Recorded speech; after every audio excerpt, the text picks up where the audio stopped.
Alright, hello, and welcome to Camel Finance.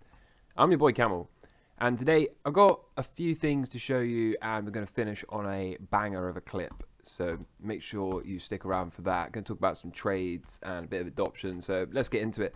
BlackRock is partnering with Coinbase to increase institutional adoption of Bitcoin, and this is absolutely massive news. I couldn't help it, it just sort of occurred to me kind of late, admittedly, but I couldn't help but notice big players like BlackRock are getting into this space, following the likes of Fidelity, but you notice they come in right at the bottom. You notice this, or at least this is when they announce it, so I wouldn't be at all surprised if they've built up an enormous position sub 20k, and I also wouldn't be surprised if they were in part responsible for driving the price down there in the first place. We can see this is all in the mainstream media and the regular sort of crypto media as well.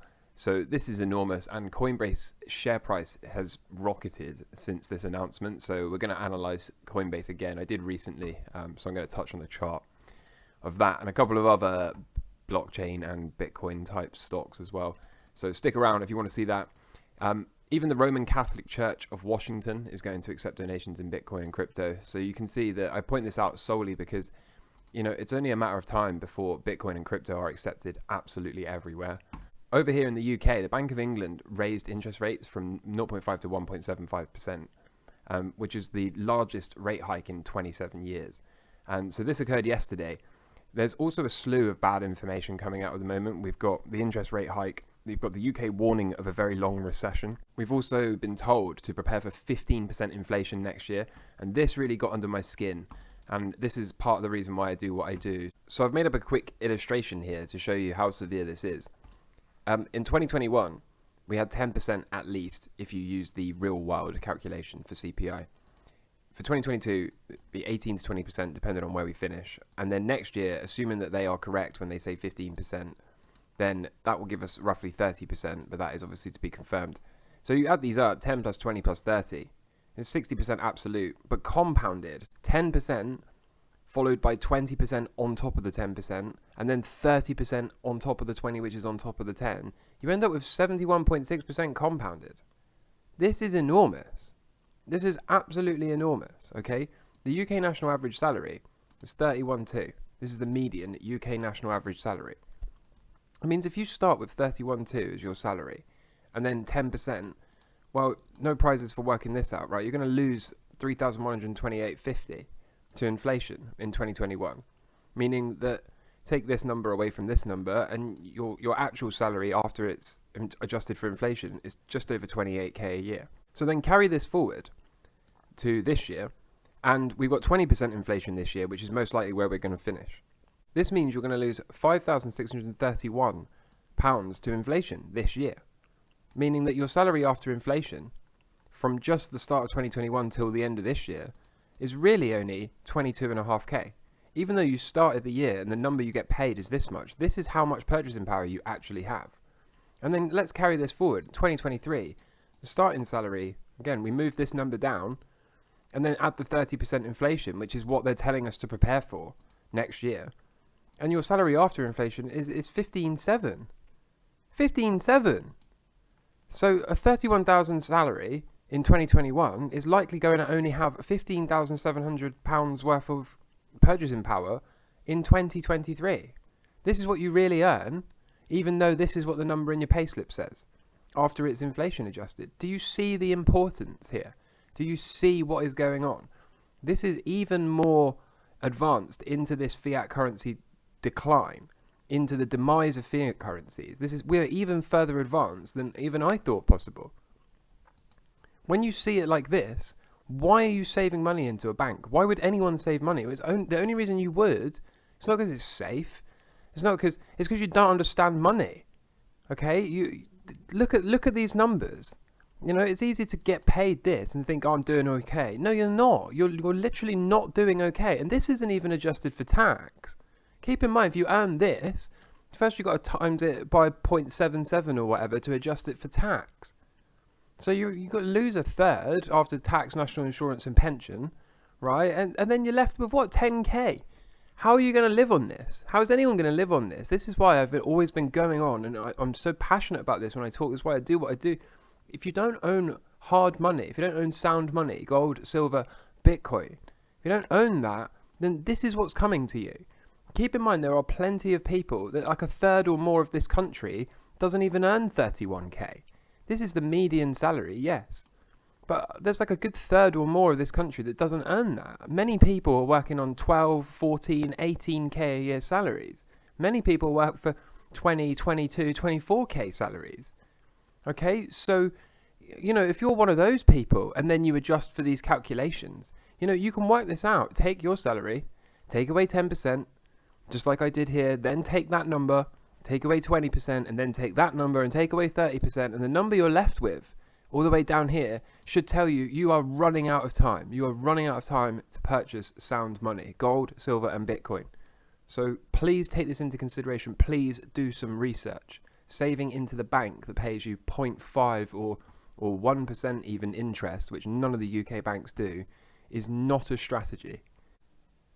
El Salvador is launching its volcano bonds next quarter, says Max Kaiser. So if you don't know what a volcano bond is, this is where they harness the geothermal energy of a volcano and use it to mine Bitcoin. So that energy would otherwise be wasted. Of course, once you harness it, then you can use it to mine Bitcoin, and that generates you free or nearly free Bitcoin. So it's a great way to not waste energy, and it's a great way to increase your Bitcoin exposure without any unnecessary energy wastage. South Korea are going after the criminals and the tax evaders. So South Korea's National Tax Service has just pledged to take strict actions against individuals who use cryptocurrencies and other virtual assets to evade taxes. To support its judgment, the tax authority signed a case of a man who owed $2 million in corporate taxes and refused to pay, insisting he made no money from his business. The authorities then discovered that he had put roughly $3 million into cryptocurrencies. And speaking of criminals, Celsius Network has requested to the courts that they rehire their former CFO, Chief Financial Officer, for $92,000 per month. So I don't know how you can blow up a company. I don't know how you can lose billions of dollars and then go and request, what would this be? 92 times 12, 1.104 million a year, 1.1 million a year. How can you request that? How can you request that after blowing up a company? I don't know. Major play to earn game hacks are only a matter of time, states a new report. So on the 1st of August, Hacken, a blockchain cybersecurity auditor, released a report warning the public about the severe lapses in cybersecurity that plagues GameFi projects, which are play to earn games. They implied these companies in the space often put profits above security. The report also pointed out that token bridges also pose a significant risk to play to earn games. They were citing Axie Infinity's Ronin token bridge hack as an example, and of course we are coming off the back of, I think I made a video about this 2 days ago, coming off the back of the Nomad bridge hack. So a whole heap of Solana, about $5 million at least, was drained from that. Axie Infinity was a lot more than that. So just something to be aware of if you are invested in play to earn games. I know one or two of you that watch are. This is from the Root. We're still above realized price for Bitcoin. So is this going to come back under? Are we going to end up doing something like we did in 2014, where we drop below realized price again and then spend an extended period of time in this sort of base forming bear market? Is that what needs to happen? Or did we just complete the shortest bottom formation for Bitcoin that Bitcoin has ever seen? Did the bottom formation come in just 35 days? So my bias at the moment is still that we will likely, I don't know if we'll come underneath realized price, but we're likely got to drop into a big cycle low in November, December time. That's my bias at the moment. But if we continue to make higher highs and higher lows, then that will obviously prove to be wrong. So it'll be interesting to see if this ends up being the shortest bottom formation in Bitcoin's life.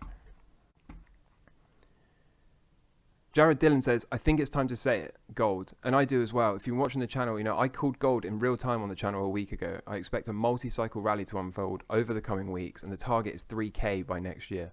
So again, I've showed you this inflation. Look how severe it is. I did get autistically locked on and go on to a bit of a rant about that. But that is not really a problem, because this is as serious as I am making it out to be.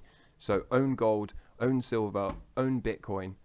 And with all that said, let's get into some charts. So I want to start off with Coinbase. I showed Coinbase, I've left this here. I sort of said that if we could form a big base and then emerge from that base above this horizontal, then it might be a pretty good time to buy. And I sort of drew this into the end of the year because I thought that my bias, as I've said already, my bias for Bitcoin is that we still might have to come back and form some sort of low in this November-December timeframe.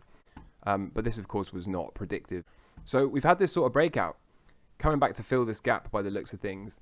We're not above this line, but if we can break this downtrend, then is this a long from Coinbase? It could well be, you know. Could well be. So that stop would be too wide. I don't know where I'd use it, but I'm not going to line this up just yet. But it's something I wanted to point out because we've had this good news of, you know, Cathie Wood sold it at the bottom, having bought it at the top. We've also then had BlackRock come out and say that they're going to be partnering with Coinbase to provide institutional adoption for Bitcoin. So could this end up just being a sort of bull trap that comes back under here? I wouldn't be surprised at all. Maybe instead of that, we're going to just chop around in here and then break out. But I would think that this is likely going to break out soon. How soon, I don't know. This could turn out to be a very explosive breakout, and they can be quite difficult because you don't really want to start chasing big gaps, especially on a stock like this. But for now, I'll leave it on the watch list, and we'll come back. A couple more stocks that are related to Bitcoin that I follow is Argo Blockchain, which hasn't quite done anything spectacular yet, but this will typically lead. So if this starts to really pop, that could be something worth keeping an eye on. And I'm noticing MicroStrategy is actually outperforming at the moment, isn't it? So we'll see what happens here. Likely it's going to get hung up in this range, which would coincide with Bitcoin hitting like 28 to 30k. So be interested to see that, but possibly this is going to end up giving us a nice long entry in the not too distant future as well. I'll report back as and when. So the S&P is still plugging away, isn't it? Still making its way up here. The Nasdaq continue to push this, coming into this resistance at the top, so that's fine. The VIX can't quite break down from here yet, so let's get this off log scale. VIX can't quite break down yet. It's still holding support. I wouldn't be surprised if it does. We're coming up for like a half cycle low next week in the equities, I believe, so I wouldn't be surprised to see a bit of a bounce out of the VIX. I'm still pushing this trade, targeting the top of this range, so we'll continue to push the FTSE 100 to see how much we can get out of it. Oil is coming down, isn't it? It's coming into this target range. I'm not saying it has to stop here, just saying that's where I'd expect it to stop here. And can it break out? Maybe, maybe not. Maybe it's going to go all the way down to $60, but I don't really like shorting this market from here. The place to short it would have been a trend line break up here. So I'm not really interested in shorts for this, but if we can break this downtrend, then that becomes a nice long for me. Gold, here we go again. Called a week ago, didn't we? Broken out of this, coming in. So we are likely, I did say that we'd probably get the rest of this week close green, and then we've got to drop into a half cycle low to come next week. So just be aware of that. I think we can buy any dips that come off of this, and I do expect a multi-week bull market to unfold. Same is true of silver. And the silver miners started to get a push yesterday, so that's nice. It was up about 4.5–5%. So happy days. Bitcoin, come on Bitcoin, let's see a bounce now. We lose this low here. I'm going to respect that low. I don't want to see this low taken out, so I'll be closing for a very small profit if we take that low out. I'm not really going to tolerate losing this low here in the swing and just riding it, because I think if we lose that, then we've got a change in structure and we're probably going much lower. So want to see this push, see no reason why this can't push, and I think 28 to 32 should be the target for this trade. Similarly for ETH, look, ETH is trying to break out, so we'll see if this can happen or not. Again, as I've said multiple times, got to keep pushing, see if we can get 2200 at least out of ETH, see what happens there. MATIC is still struggling, isn't it? But that doesn't really matter. We'll see what happens. I'm sure it will follow Bitcoin and ETH when the time comes. The dollar, look at this, still getting rejected at resistance. So what happens here, I don't know. I could kind of see this breaking out and trying to put in its lower high next week, because we expect this sort of half cycle low for the metals. So that kind of tells me that perhaps the dollar breakout might come next week. Hopefully we can get rejected somewhere around the 107, 108 range. That would be a nice confirmation of a top, from my point of view at least. And so that's pretty much it from me. I hope you have a good weekend. I hope you're doing well in life. And I'm going to leave you with this clip, which I just thought was absolutely fantastic. So here you go.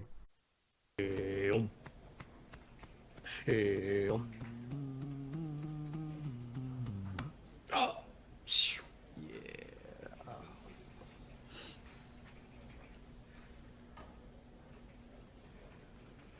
Well, I gotta say, I'm incredibly excited to be part of your DAO. I mean, the community you've built is absolute. fuck the community. Your only responsibility is to get their liquidity on the table. You got a girlfriend? No, I'm engaged. My fiance, Sunmi, she's a blockchain dev. Congratulations. Thank you. Think about Sunmi.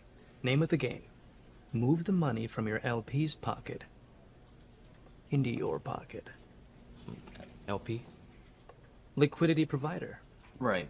But if you can make your LP's money at the same time, it's advantageous for everyone, correct? No. Number one rule in crypto. Nobody. I don't care if you're Su Zhu or Su Long Tang. Nobody knows if the token will go up, down, sideways, or in fucking circles. Least of all us DAO founders. It's all a fugazi. You know what a fugazi is? Fugazi, it's a fake. Fugazi, it's a wazi. It's a woozy, it's fairy dust. It doesn't exist. It's never landed. It is no matter. It is not on the elemental chart.